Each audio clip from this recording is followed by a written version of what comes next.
دس از shameful, دس از ridiculous. اور میں یہ بات بھی کہنا چاہتا ہوں, آپ کہتے ہیں جناب وہ 26 ارب روپے بلیک میل کر کے مانگ رہے ہیں. کشمیر کو اور گلگت بلتستان کو میرے بھائیوں جو چیز اس معاملے کو سمجھتے ہیں, آپ نے محبوبہ کی طرح رکھنا ہے, ان کے ناز نخرے اٹھانے ہیں. They are Pakistani by choice. وہ اپنی محبت سے اپنی مرضی سے پاکستانی, انہوں نے پاکستان کو چنا, اور ہم پاکستانی بعد میں ہیں, پہلے انہوں نے الحاق پاکستان کا نعرہ لگایا تھا.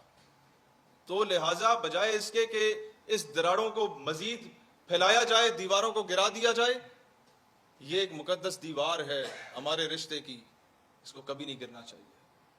اور اگر کوئی اس طرح کی حرکت کرے گا, پھر ہمیں جس نہج پہ جانا پڑے, جس حد تک جانا پڑے, ہم جائیں گے. تم لوگوں کی گھٹیا اور نیچ اور کرسی کی لالچ کی وجہ سے ہم نے بنگلہ دیش گوایا تھا.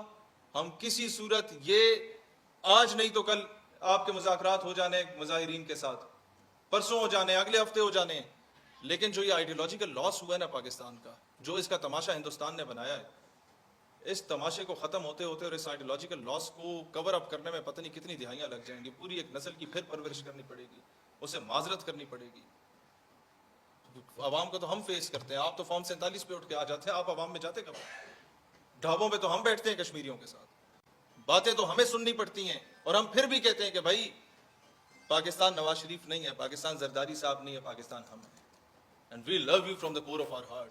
آج یہاں مندرہ سے جائیں, اپ to Muridke, up to Bahawalpur, up to anywhere in Punjab, ہر قبرستان میں اگر 14 قبروں پہ پاکستان کا پرچم ہے, 10 میرے فوجی ہوں گے, تو 4 وہ لوگ ہوں گے جن کا کسی کو نہیں پتا کہ یہ کہاں شہید ہو گئے ہیں. وہ مقبوضہ کے لوگ ہیں, اور مقبوضہ میں شہید ہو کے یہ پنجاب کے لوگ. پٹھانوں کی قربانیاں ایک طرف رکھے, میں پنجابیوں کی گنوا رہا ہوں. تو this is Pakistan, they love you from the core of their heart. لیکن مسئلہ یہ کہ 300 خاندان جو اس وقت قائد اعظم کی غداریاں کرتے رہے, محترمہ فاطمہ جناح سے غداریاں کرتے رہے, وہ 300 خاندان اس ملک کو بننے کے بعد اس کے اوپر قابض رہے. جس کی گورنمنٹ آتی وہ اس میں چلے جاتے, اور گدھوں کی طرح اس ملک کو نوچ رہے ہیں.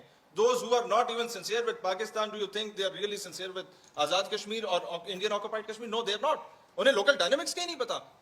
مجھے بتائیں, کوئی ایک بندہ کھڑا ہو کے بتا دے کہ کیا نون لیگ کے صدر صاحب یا ان کے پورے ٹبر میں سے, یا زرداری صاحب اور ان کے خاندان میں سے, معزز خاندان میں سے کسی ایک کو بھی پتا ہے ڈاکٹر قاسم فختو صاحب کون ہے؟ کسی ایک کو بھی پتا ہے آپا آسیہ اندرابی صاحبہ کون ہے؟ کسی ایک کو بھی پتا ہے دختران ملت کون ہے اور کن کو کہا جاتا ہے؟ کسی ایک کو بھی پتا ہے کہ مسرت عالم بھٹ صاحب کون ہے؟ They don't know. کون کس جیل میں اور کون تہاڑ جیل میں کتنے عرصے سے قید ہے. عوام کے ٹیکس کے پیسوں پہ ساری زندگی آپ نے یونیورسٹیاں یا پارک یا ہاسپٹل کے نام تبدیل کر کے اپنے والد محترم کے نام پہ رکھا. ایک وومن یونیورسٹی اگر رکھ لی جاتی نا آپا آسیہ اندرابی کے نام پہ, تو کبھی اس طرح کے معاملات نہ بنتے. کشمیری کہتے کہ پاکستان ریکگنائز کرتا ہے ہماری شہادتوں کو, یہ فیل کرایا جاتا ہے.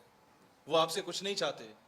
آپ کہتے 26 ارب روپے جناب یہ سبسڈی دے دیں ان کو, یہ بلیک میلرز ہیں. بھائی 26 ارب روپے ہے کتنا؟ بے نظیر انکم سپورٹ کے پروگرام میں 838 ارب روپے اس سال کا آپ نے بجٹ رکھا عوام کو خیرات بانٹنے کا, شہید محترمہ کے نام پہ اپنے ووٹ بٹورنے کے لیے.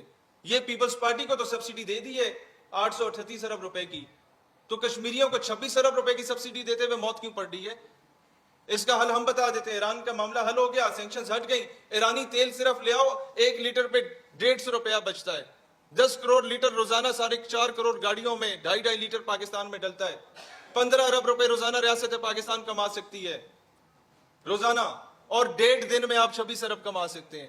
1.5 دن کے ایرانی تیل کے مار ہے ٹوٹل کشمیر کا آپ کی سبسڈی 26 ارب روپے کی. کیا موت پڑتی ہے؟ دے دو. کیا جاتا ہے؟ اتنا تماشا کھڑا کرنے کی کیا ضرورت ہے؟ سید علی شاہ گیلانی سے لے کے یاسین ملک تک, یاسین ملک سے لے کے برہان وانی تک, برہان وانی سے لے کے منان وانی تک, منان وانی سے لے کے میروائز عمر فاروق تک, سب کی قربانیاں آپ لوگوں نے جو ہے وہ رائگاں کر دی ہیں.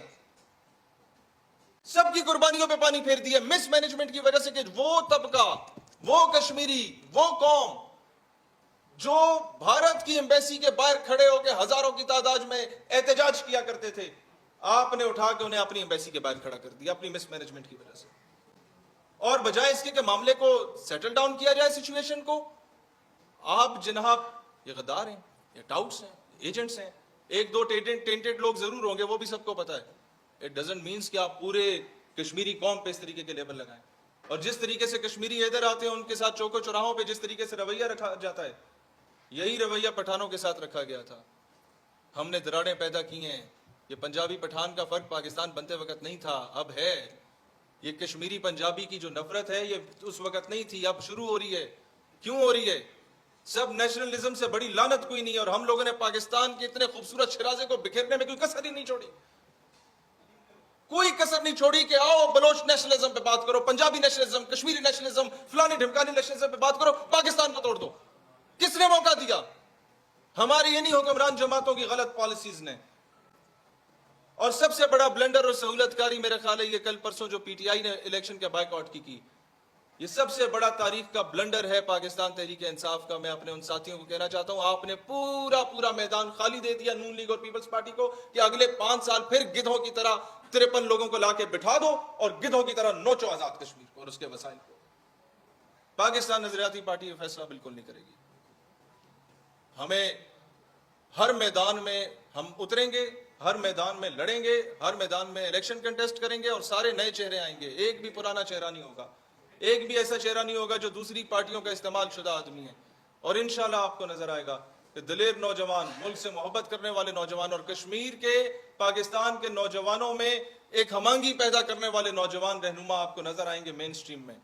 تو میں آپ لوگوں سے عرض کرنا چاہتا ہوں کہ پاکستان نظریاتی پارٹی فرینکلی سپیکنگ, ہم کیونکہ دور طالب علمی سے کام کر رہے ہیں اسٹوڈنٹ پالیٹکس میں,